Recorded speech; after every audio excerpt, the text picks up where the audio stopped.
दररोज निष्पक्ष व ताज्या बातम्या पाहण्याकरिता चॅनलला लाईक आणि सबस्क्राईब करा।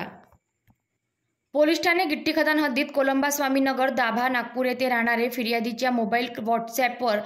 अज्ञात आरोपीद्वारे संदेश प्राप्त झाले की ऑनलाईन शेअर ट्रेडिंगमध्ये गुंतवणूक केल्यास व मोठमोठ्या कंपनीचे शेअर्स खरेदी केल्यास चांगला नफा मिळेल असे संदेश प्राप्त झाले असल्याने फिर्यादीने शेअर ट्रेडिंगचे क्लासेस केल्यामुळे व त्यांना अनुभव असल्याने त्यांनी पैशाची गुंतवणूक केली। सुरुवातीला फिर्यादीस चांगला नफा मिळत असल्याने फिर्यादीने आपले प्लॉट विकून एकूण 28,10,000 रुपयांचा शेअर ट्रेडिंगमध्ये गुंतवणूक केली, परंतु फिर्यादी यांना पैशाची गरज असल्याने पैसे काढण्याचा प्रयत्न केला असता फिर्यादीस पैसे परत मिळाले नाही। यातील अज्ञात आरोपीने फिर्यादीला जास्त नफ्याचे आमिष दाखवून त्यांची एकूण 28,10,000 रुपयांची आर्थिक फसवणूक केल्याचे कळताच फिर्यादी यांनी या प्रकरणी पोलीस ठाणे गिट्टी खदान येथे तक्रार केली असता फिर्यादीच्या तक्रारीची तत्काळ दखल घेत